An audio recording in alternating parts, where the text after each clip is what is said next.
Baik, Assalamualaikum warahmatullahi wabarakatuh. Perkenalkan Waalaikumsalam. kami dari kelompok 3, di mana kami terdiri dari 3 anggota. Yang pertama ada saya sendiri, Deddy Suwendi. Lalu yang kedua ada Rizky Khairul Mitahul Huda. Dan yang ketiga ada Ahmad Khairul Anam. Pada kesempatan yang berbahagia ini, kami akan mencoba untuk memaparkan hasil kajian yang sudah kami eh, kerjakan yang bertema hubungan dan efek antara magnet dan listrik. Adapun topik ini dipilih karena magnet dan listrik memiliki ketertarikan yang sangat erat, khususnya dalam bidang teknik dan otomasi industri. Baik, untuk mempersingkat penjelasannya, yang pertama akan disampaikan oleh saya sendiri. Adapun slide pertama yaitu bisa dipindahkan slide. Baik, pertama yaitu tentang pengertian daya listrik. Untuk memahami daya listrik, menurut Kamus Besar Bahasa Indonesia, daya memiliki arti yaitu kemampuan melakukan sesuatu. Sedangkan pada ilmu fisika, daya itu sendiri memiliki arti sebagai energi yang digunakan tiap waktu atau dikenal sebagai Satuan Internasional SI. Pada satuan SI itu tersendiri, daya juga dikenal sebagai joule atau second atau watt. Nah, nama ini diambil dari nama penemunya tersendiri, yaitu James Watt. Jadi, daya digunakan sebagai besaran sklar. Next. Baik, untuk yang slide kedua yaitu manfaat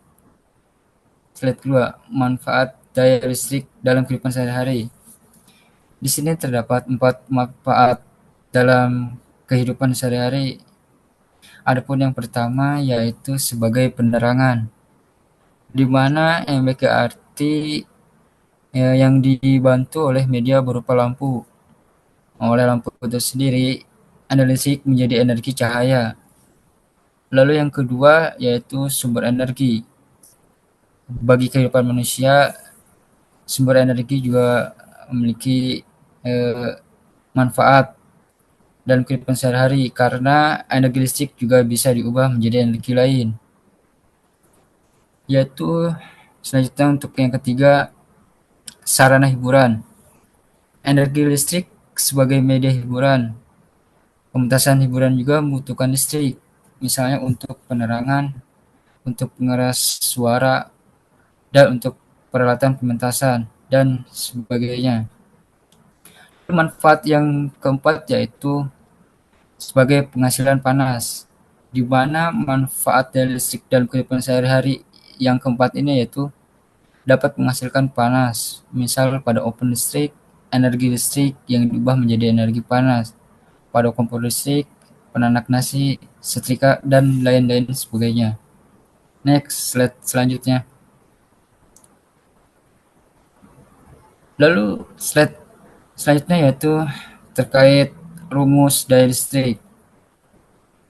Menghitung daya listrik itu sendiri juga perlu penerapan sebuah rumus, di mana satuan listrik yang digunakan dalam satuan internasional atau SI, daya listrik disebut sebagai watt. Namun terkadang daya listrik juga dinyatakan sebagai satuan joule, sehingga rumus daya listrik yang digunakan adalah P bagi W atau T.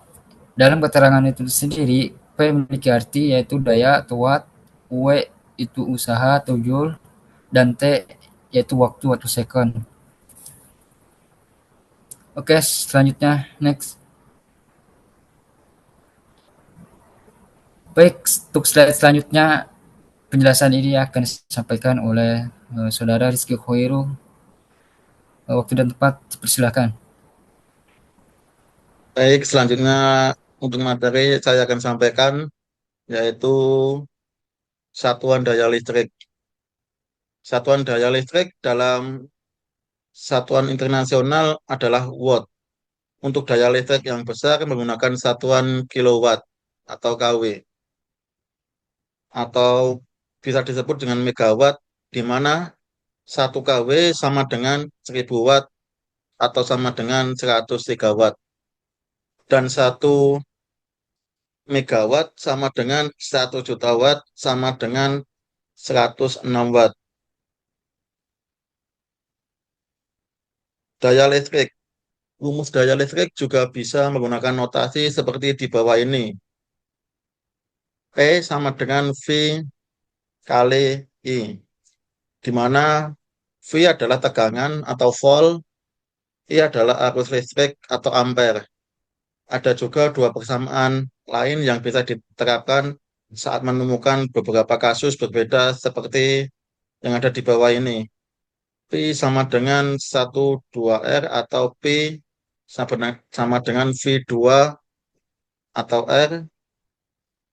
R adalah hambatan arus listrik dengan satuan ohm. Listrik statis. Listrik statis adalah kumpulan muatan listrik yang berada di permukaan suatu benda dan tidak mengalir atau bergerak secara kontinu seperti pada listrik dinamis. Muatan ini biasanya terjadi akibat gesekan antara dua benda yang menyebabkan perpindahan elektron, sehingga salah satu benda menjadi bermuatan positif dan yang lainnya bermuatan negatif. Ciri-ciri listrik statis adalah yaitu muatan tidak mengalir, tidak ada aliran arus listrik seperti pada rangkaian listrik biasa. Selanjutnya yaitu terjadi karena gesekan. Biasanya berbentuk akibat perpindahan elektron saat dua benda saling bergesekan. Selanjutnya yaitu dapat menimbulkan gaya tarik atau tolak. Muatan sejenis ini akan tolak menolak, sedangkan muatan berlawanan akan tarik menarik. Selanjutnya yaitu bersifat sementara. Muatan listrik dapat hilang jika terkena benda lain atau mengalami pelepasan atau discharge. Baik, selanjutnya akan disampaikan oleh teman saya yaitu Mas Anam. Waktu dan tempat saya persilahkan. Oke, terima kasih Mas Rizky Heru. Oke, saya akan melanjutkan slide selanjutnya. Struktur atom terdiri dari 3 partikel dasar, yaitu proton, neutron, dan elektron. Yang pertama, proton atau muatan positif. Berada di dalam inti atom, memiliki muatan listrik positif. Bersama dengan neutron, bertanggung jawab atas massa atom. Kedua, ada neutron atau netral. Berada di dalam inti atom bersama proton, tidak memiliki muatan listrik atau netral. Berfungsi sebagai penyeimbang gaya tolak-menolak antar proton dalam inti. Yang ketiga adalah elektron atau muatan negatif. Mengelilingi inti atom dalam lintasan atau orbital memiliki muatan listrik negatif. Dipertahankan dalam orbitnya oleh gaya tarik listrik dari inti yang bermuatan positif. Next. Gaya yang mempertahankan struktur atom. 1. Gaya elektron statis. Menarik elektron bermuatan negatif ke arah inti yang bermuatan positif atau proton. Menjaga elektron tetap mengorbit di sekitar inti atom. Kedua, gaya inti atau gaya nuklir. 1. Menjaga proton dan neutron tetap bersatu dalam inti atom. 2. Mengatasi gaya tolak-menolak antara proton-proton yang bermuatan positif. 3. Salah satunya gaya terkuat di alam semesta. Jadi struktur ini menjelaskan stabilitas atom dan menjadi dasar bagi fenomena listrik, termasuk listrik statis dan listrik dinamis. Next. Hukum kekekalan muatan.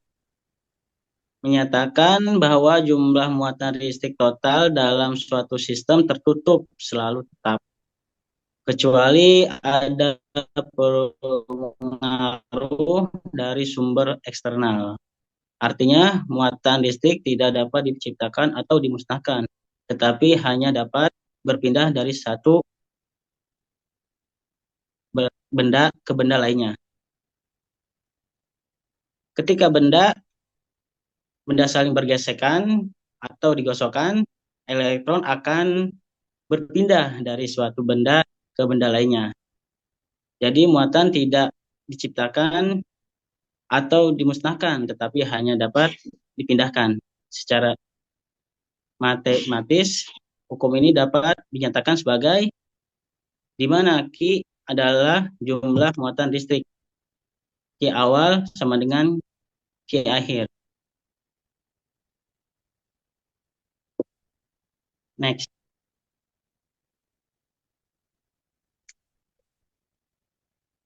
Oke, terima kasih. Saya lanjutkan ke awal lagi, Mang Dede. Baik, terima kasih pada dua teman saya yaitu Mas Rizky dan Mas Ahmad atas penyampaian dan pemaparan materinya. Mungkin ini saja yang bisa kami sampaikan. Kurang lebihnya mohon dimaafkan. Dan kami ucapkan terima kasih. Assalamualaikum warahmatullahi wabarakatuh. Waalaikumsalam warahmatullahi wabarakatuh.